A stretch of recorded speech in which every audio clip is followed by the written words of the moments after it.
welcome to episode 8 of 12 Days of Workforce Wisdom, Reflections, Realities, and Resets to wrap 2025 and power 2026. I'm your host, Kirsten Greggs, and I am excited to be joined today by my illustrious co-host, Tiffany Toussaint. And we are welcoming Erica Reed, LCSW-C, an expert in trauma-informed leadership and workplace wellness. I don't want to waste any time. First, okay, I'm sorry. I didn't say hello. Hi, Erica. Thank you so much for allowing me to be in your space again. I know this is the third time. I'm excited. Yes. And we got a lot to talk about. It's been a year, so we need some trauma-informed workplace wellness tips. So I'm going to get started with the reflections. Reflecting on 2025, what stood out to you as the most defining shifts in how leaders understand trauma, emotional intelligence, and their impact on workplace culture? Well, like you said, it has been a year, and life has been life and all over the place. And one of the biggest shifts that I've seen is that leaders are understanding that life comes with the employee when they walk into the workplace. They don't just get to leave life at home when they punch the clock or click the button to log in. And as a result, they are seeing that they need to, as leaders, show up differently and realizing that you don't have to be a therapist. You don't have to work in the human services profession in order to lead with compassion and to understand that people want to do well, but they need you to lead well so that they can show up in a great way. And just really understanding that they have to feel safe someplace. And if they don't feel safe, then they can't show up in a way that will serve not just the organization, but themselves. And that's been a huge shift, and like little light bulb moments going off over people's heads. Like, really? Really? Yeah, I love that. I'm glad you're getting it now, but for real. Yes. I'm glad they're getting it now because they weren't getting it. Yeah. And so frequently employers and leaders in the workplace talk about safety on the job and not always including psychological safety, which I think is so important. And you're spot on. People can't just check themselves at the door and come in and, just start working. They have to be humans while they are working as well. So I think it's such an important point to make. And for you in your world, in the work that you do, you're in psychotherapy, you're a leadership consultant. What misunderstandings do you see leaders and employees continue to have about trauma-informed leadership? Unfortunately, there's still quite a few. Some of those that I hear when I'm doing trainings or coaching with leaders is, well, we have to hold people accountable. Well, yeah, you do, but how do you do it? And I think that's where a lot of people kind of get a little confused. Is being trauma informed doesn't mean letting people coast, doesn't mean not having people do their work. It doesn't mean babying anyone. You can have accountability, but how you partner with it, with empathy, with compassion, with how you communicate it. That's where the trauma-informed leadership piece comes in. Yes, we need people to do a certain task. Yes, we need to hold people to certain standards, as long as everyone is held to the same standard, but that's a whole different subject. Yeah. Leader, how are you helping them? Because that's actually part of a leader's job, is to serve and support their staff. You like my S's? I just heard my S's: serve and support their staff. And not necessarily leave them out there on their own. That's not psychological safety. That's not allowing them to really show up in a way that they feel comfortable. And the other part that has really been interesting is, while I focus a lot on leadership development, I also do employee wellness. I do a whole organizational wellness. Initially, what I would get is I would have organizations say, okay, Erica, but can you come in and do some employee wellness? Fix them essentially. They're the problem, is help them to not have conflict, help them to be more motivated, help them to show up differently. But a key part of trauma-informed leadership and emotional intelligence is self-awareness, starting with yourself. How are you showing up as a leader? What are you communicating non-verbally or verbally? And understanding that somebody's always watching. They're watching how you show up. They're watching how you engage, not just with them, but with everybody else. And that is something that people don't often get. Whew, that was a quick reality dose for me. I know that. And a great segue to our next topics, which are the realities of what's going on in the workforce. We've been saying this all year, every time the stats go up, but this is a year marked by layoffs. There are some employee groups that are more affected than others. We're not going to get into that on this broadcast, but there's also the restructuring, and a lot of that causes more fatigue. It enhances it, increases it. What challenges can you point out that leaders are navigating, even if it's one of those, so layoffs, restructuring, or even, like you said, being invited in to do a wellness check on their employees? Are there any places where leaders are unintentionally causing more harm than good? Unintentionally, and I like that word, because I give you the benefit of the doubt. You, as a leader, I'm going to think that you are intending to lead well. So what you don't know sometimes is what is hurting everybody else. And the unintentional piece is when you focus on getting the job done, getting the task completed. There are a lot of gaps in the workforce right now because people have left, oftentimes not by choice. That's a whole different subject. But the work still needs to get done. So as leaders, they tend to focus more on, okay, who's going to do this work? How's this going to happen?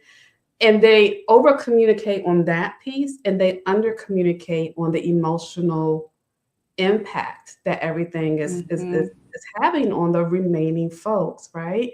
They're under communicating on the why behind things. And our brain is freaking amazing, right? Because if there are gaps in what we know and the information that's provided, our brain doesn't like gaps. So it will put in stuff, fill in things based upon our past experiences. And if something happened to me before and I see anything that looks remotely similar now, then my brain is going to tell me, oh, be aware, be alert. So when employees don't receive information, they're going to make their own assumptions, and that creates fear. Change is not comfortable for anyone. So the under communicating, the expecting people just to push through, that's not an easy thing for anyone to do. No. And workplace trauma is a real thing too. I don't think people realize that. Again, another topic for a different conversation. And it is something that's a little bit trendy, where workplaces claim to say, people are our number one priority. Let's talk about wellness. We'll do Wellness Wednesdays. We'll do a lunch and learn during Mental Health Month. Yet employee experience tells a different story. So you get your engagement survey results, your exit interview commentary. What are some of the things that leaders or other employees could be looking out for or observe to tell whether their workplace is truly emotionally intelligent? And I like that combination of trauma-informed and emotionally intelligent. I think they go really well together. But what are some of those signs that leaders and employees could be looking out for that could say, yes, this is an emotionally intelligent workplace. This is a trauma-informed leadership team? I love that question because it puts things into action. We have information, but if we don't apply it, if we don't know what to look for, then it becomes, I don't want to say empty, but It's not sustainable growth. But one of the larger things is how conflict is managed. Like, do we have those hard conversations? Yes. Or do we pretend like nothing just happened and try to keep on moving?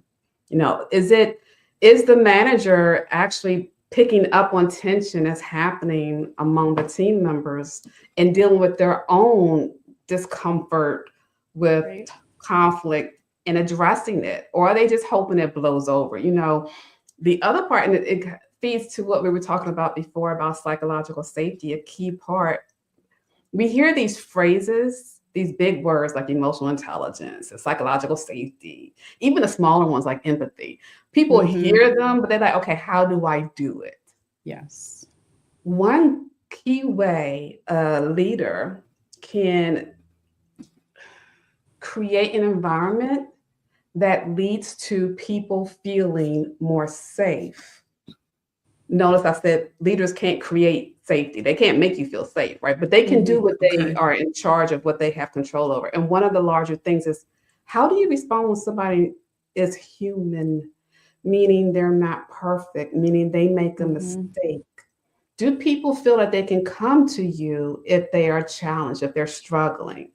Or do they have this feeling like, if I show any sign of weakness, if I show any measure of I don't have it all together, then I'm not going to get that promotion, then I'm going to be judged, then I'm not going to be approved for this. So if you're not allowing people to show up as humans, as needing support, as being able to make a mistake, then you cannot create psychological safety. So if no one's ever coming to you as a leader, that's kind of telling you something. What are you putting out there? Some people say, my team is so great. They're so self-sufficient. No, man. They're afraid of you. They don't want to talk to you. They're going to other leaders. They go to HR. Yes. Wow. Okay. As you were saying that, I was thinking about an additional question, but I think the one that I had planned actually may answer it. We got to move to our resets, but I want to know like ways that leaders can strengthen their own emotional awareness so that trust is rebuilt, and so that they can foster environments where people feel like, okay, I don't have to be scared to say I'm having an issue, or I'm not my best self today, or I'm not even my productive self today. I need a break. I need to not be on Teams. I need to not do this meeting, whatever the case may be, without it getting to the point where they feel burnt out, or they have to be hyper vigilant and uber productive all of the time. So is there's something that leaders can do? Is it a self-check, or is it something else? Definitely a self-check. Who was that? I think it was Ice Cube says, check yourself before you wreck yourself, right? But the thing is, when you're a leader, not only are you going to wreck yourself, you're going to wreck your team, you're going to wreck everybody around you. So it all comes back to self-awareness. What am I thinking? What am I feeling? What do I need? Those are key questions that a person can ask themselves, regardless of their position or title. We're all leaders of self. But leaders of others definitely need to check in with what I'm experiencing, check in with what I'm telling myself. Once again, the brain is working overtime. So as a leader, if you've told yourself a truth that you believe, then you are going to operate from that truth. So let's just say it's feedback time. You have to give someone feedback. If as a leader, I'm walking into the meeting thinking they're not going to like what I have to say, they're going to give me pushback, they're going to give me attitude, I've already started mentally preparing myself for that conversation. And whether I realize it or not, is going to come across. So that employee is already feeling the energy, and they're going to get on the defensive. And then I, as a leader, say, I knew this was going to happen. Well, maybe it's because as a leader, I created it with a narrative I told myself. So that's self-awareness of, what am I believing to be true? What am I telling myself in this moment? Is a huge reset. It's a huge opportunity for that leader. And part of it is, even if you've not been doing any of this, Mhm. That's a wonderful opportunity to communicate to your staff that I am actually realizing that I need to show up a bit differently for you as a part of my Mm. staff. Mm-hmm. And what I'm going to be intentional about is X, Y, and Z. So show up as a human, show up that, hey, I'm a growing person. I'm trying to learn how to be a better leader. And I'm communicating to you so you don't start looking at me side eye. Well, why am I acting so different now? So Mm-hmm. Yeah. some of these are ways that it creates like safety. It communicates what's going on, and then leaders get to show up in a way that feels a bit more authentic. And I think Yeah. one more thing in that whole thought of a reset is slow down. You know, everything is so urgent right now because of the world that we're in, because of all of the changes, because of all the uncertainty. Mm-hmm. And if anyone has any eyeballs on what's happening outside the world, there's a fear. We are afraid. We're walking around with some fear. Mm-hmm. And once again, they don't get to leave that at home. They walk into the workplace with that fear. Is this going to be the day that I lose my job? Is this going to be the day Yeah. that my BFF at work is no longer there? Is this the day that Mm-hmm. they tell me I'm not going to get that cost of living increase and raise that I was planning on because my kid needs some new soccer cleats? You know, it's always this fear. Yep. And then we are constantly, running around. It eggs us on even more. We have this Yeah. hypervigilance. Mm-hmm. So if Mhm. a leader can just slow down, even if it means at the beginning of your meeting, instead of jumping into the agenda, all right, everyone, let's just sit for a moment. I know everyone's been running around doing a lot all day. Let's just take a moment and breathe Mm-hmm. for a Yeah. minute and then do the agenda. It's amazing what breathing can do. I know Yes. we do it because we're alive, but the intentionality behind it Yep. is Yeah. powerful. Ooh, I love it. Where's my tamborine's too far away? But And it does work, Erica. I'm glad you brought that up. I've done that with different teams where before you dive right in, it's Yeah. let's check in or take like that first minute or two is just being mindful and being in the moment before jumping into it. Yeah, it's phenomenal. So as we continue to talk about resetting, I want to also talk about like a growth mindset. So as we like take in all of the things that are happening around us and all of the things that are impacting how we show up for work. What's one piece of wisdom as we close out 2025 and dive into 2026 that you want leaders and teams to carry forward to communicate better or manage conflict more thoughtfully or build those safe workplaces that we've been discussing? Mm. I would say if there were like one kind of like mindset shift that I think is really powerful, and that is to lean in with curiosity.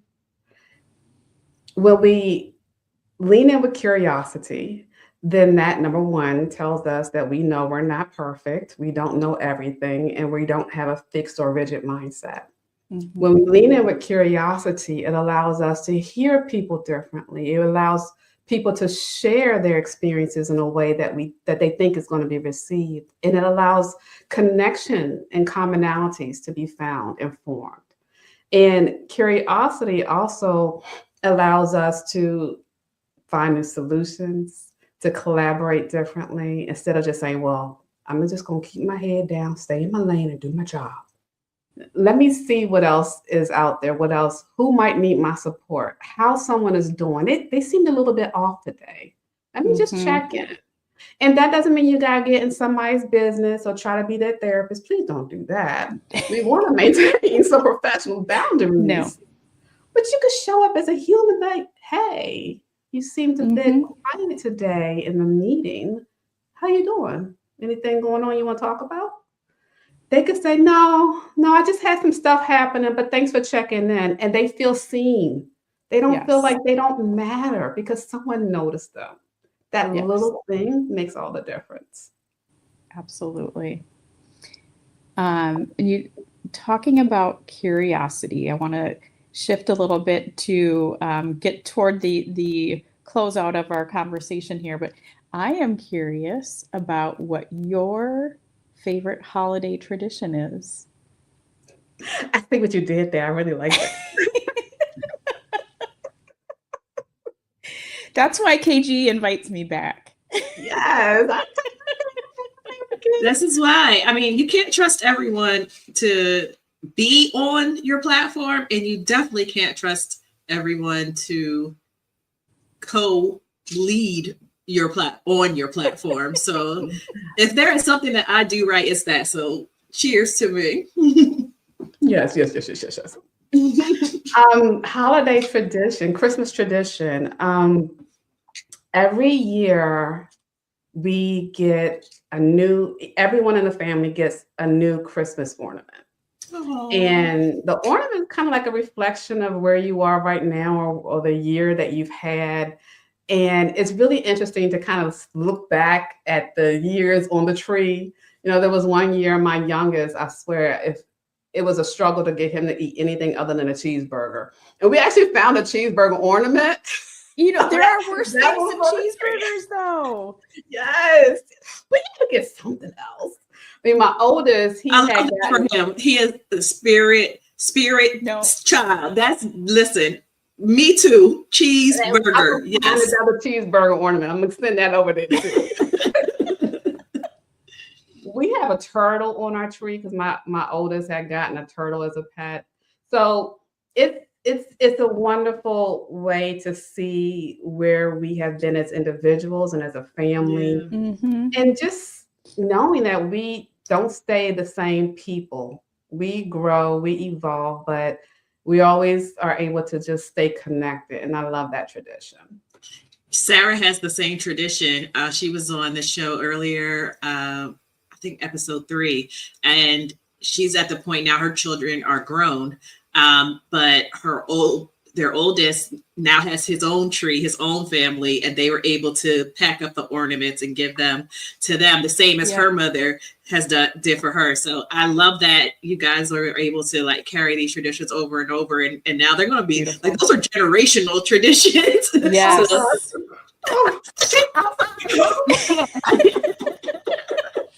I'm sorry, my oldest will be 26 tomorrow, so I'm just having a moment. I can't believe it. Wow. Happy birthday in advance. Yes. Oh my goodness. Oh, wow. Okay. Well, it's coming. It's coming. It's coming. I receive it. It's another year. There you go. Love and blessings. There you go. All right. So I am reluctant to ask my question because no one has answered it affirmatively. Like no one has resolutions, and I just feel like I need to learn my lesson and move on. So I'm going to switch it up and ask if you have like a favorite, because I love music, like if you have a favorite holiday song or like favorite I like that holiday song. Oh, you gotta go with Silent Night. You gotta go The with that Temptations one. Yes. Okay. Yes. Hear that? Okay. You know it's Christmas. That is true. That is true. Okay. All right. And do you have a word? Everybody else has a word. Do you have a word for the year or a theme for the year? Because no one is setting resolutions anymore, apparently.